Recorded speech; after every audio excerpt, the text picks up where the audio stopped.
அனைவருக்கும் வணக்கம். இன்னைக்கு நான் படிக்க போகிற புத்தகம் சுஜாதா அவர்களின் சென்ற வாரம். வாங்க கதைக்குள்ள போலாம். 1.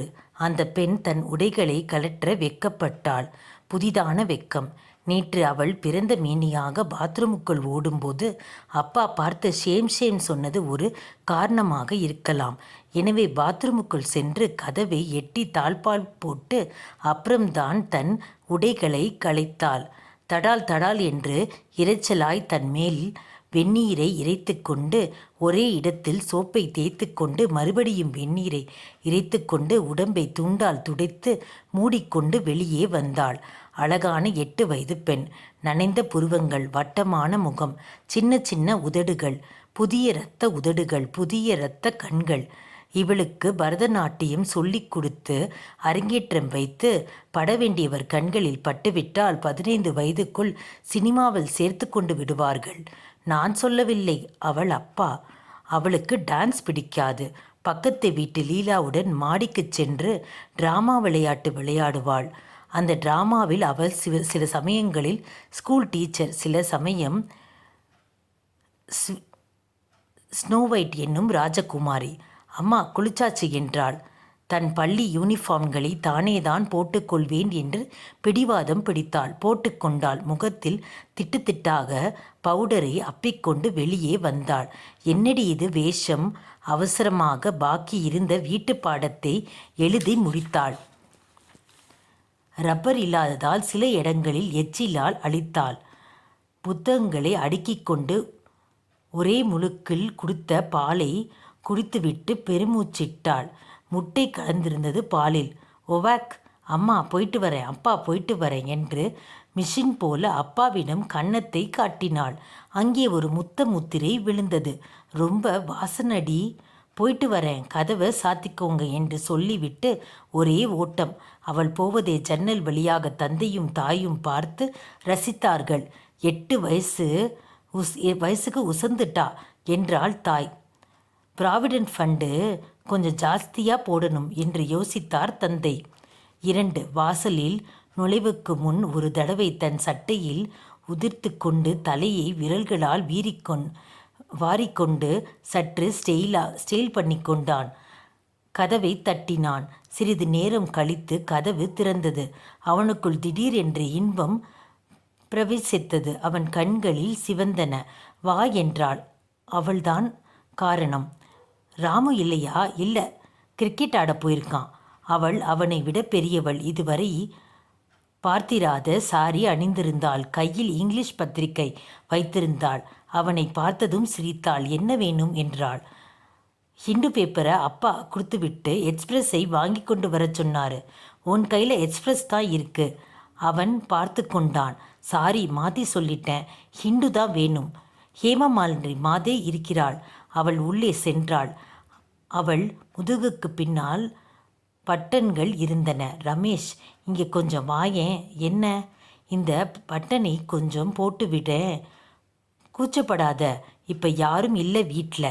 அவன் மெதுவாக பட்டன்களை மனசில் போடும் முன் அவள் ஹிண்டு பேப்பருடன் வந்தாள். மாமா இல்லையா என்று கேட்டான். அப்பாவா? ஆஃபீஸ்லேருந்து இன்னும் வரல. ஏன், உனக்கு அப்பாவை பார்க்கணுமா? இல்லை, சும்மா தான் கேட்டேன். நீ எதுவும் கிரிக்கெட் எல்லாம் விளையாடுறது இல்லையா? இல்லை, புக்ஸ் படிப்பேன். ஓகே. இந்த ரேடியோ புதுசா? இல்லையே, ரொம்ப நாளாக இங்கே தான் இருக்குது. பார்த்தா புதுசு மாதிரியாக தெரியுது. மென்று விழுங்கி கொண்டு சாரி, நல்லா இருக்கு என்று சொல்லிவிட்டான். அப்படியா, தேங்க்ஸ். அவன் போவதற்காக காத்திருந்தாள். ஏதாவது வேலை இருக்கா? நான் கடை திருப்பக்கம் போகலான்னு இருக்கேன். அவள் யோசித்தாள். என் கூட வா என்றாள். மாடிப்படியில் ஏறி சென்றாள். அவன் அவனை பின்தொடர்ந்து சென்றான். எண்ணங்கள் முன் தொடர்ந்தன. வா என்றாள்.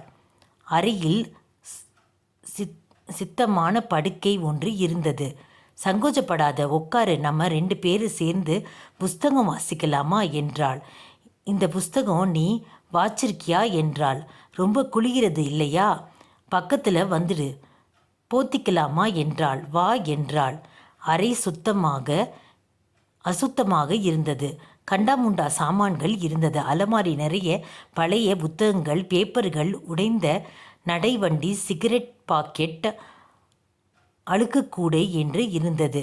ரொம்ப நாளாகவே ராமுக்கிட்ட சொல்லிக்கிட்டு இருக்கேன். அவன் சோம்பேறி. ரொம்ப பழைய பேப்பர் சேர்ந்து கிடக்கு. இந்த பேப்பரை எல்லாம் சைக்கிளில் வந்திருக்கியா? இல்லை பரவாயில்ல, அவர் சைக்கிளில் எடுத்துக்கிறேன். சைக்கிளில் எடுத்துக்கொண்டு இதையெல்லாம் கொண்டுட்டு போய் நம்ம ரசூல் கடையில் போட்டுட்டு வந்துடுறியா? நல்ல பையன். ஓகே நிச்சயம். ஆனால் ஒன்று. என்ன? இதை கொண்டுட்டு போய் போட்டா நீ எனக்கு என்ன தர? என்ன வேணும் உனக்கு? ஏதாவதுனா என்ன வேணும்னு சொல்லு. நான் வந்தப்புறம் கேட்டுக்கிறேன். கேளு, தரேன் என்றாள். அவன் அங்கிருந்து செய்தித்தாள் அத்தனையும் சேர்த்து அணைத்து கொண்டு ஒரு தடவை தும்மினான். மூக்கில் தூசி புகுந்ததால் பார்த்து, நான் ஹெல்ப் பண்ணவா என்று அவள் உதவி செய்ய முயன்றபோது அவன் மேல் ஒரு தடவை பட்டாள். கீழே அவன் இறங்கி வரும்போது அவள் அப்பா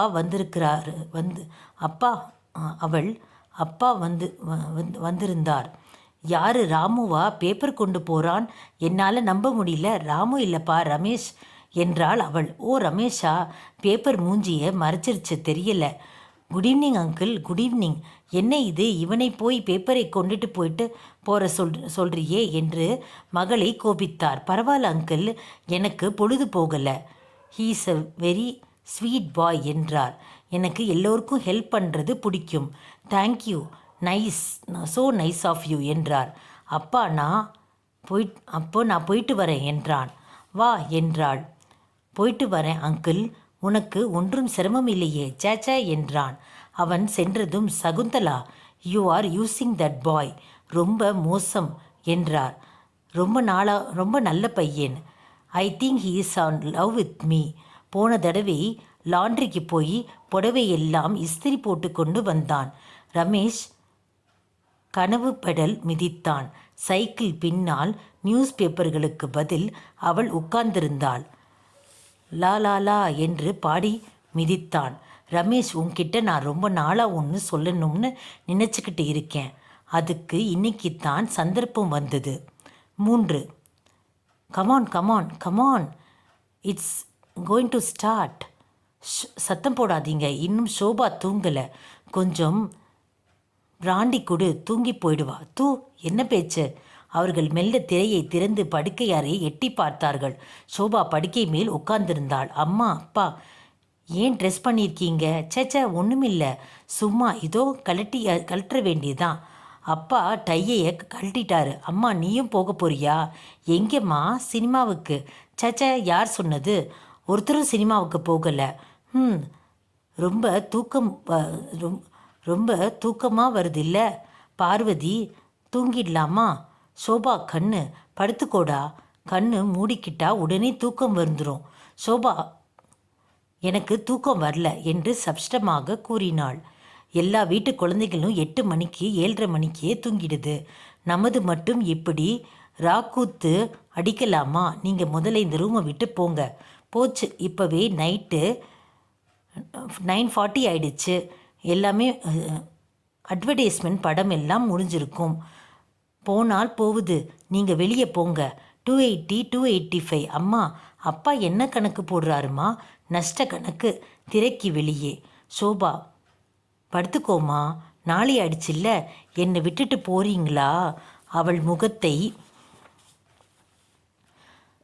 சுலுக்கிக் கொண்டு வாயை கவிழ்த்தி அரைவட்டமாக ஆக்கிக்கொண்டு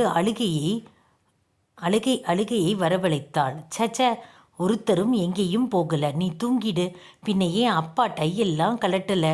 இல்லையே, டை கழட்டியாச்சே, இதோ பாரு, அவுத்துட்டேன் என்று திரையை விலக்கி கொண்டு சொன்னார் அப்பா. கோட்டு இதோ, இதையும் அவுத்தாச்சு. படுத்துக்க வேண்டியதான். நீங்கள் உள்ளே வராதீங்க, போங்க. தூங்கிடுமா? அது தூங்குற ஜாதியா? அது சரியான சைத்தான். அவன் கூண்டு புலியாய் வெளியே நடந்தான். அவள் அந்த பொண்ணுக்கு கதை சொன்னாள். ஒரு ஊரில் ஒரு காக்காமா. சொல்லியாச்சு. இது வேறு காக்கா கதை. காக்கா கதை வேண்டாம். பின்ன என்ன கதை வேணும்? சினிமா கதை. அன்னைக்கு என்ன பிரமிளா வீட்டில் விட்டுட்டு போயிட்டு வந்தீங்களே, அந்த சினிமா கதை.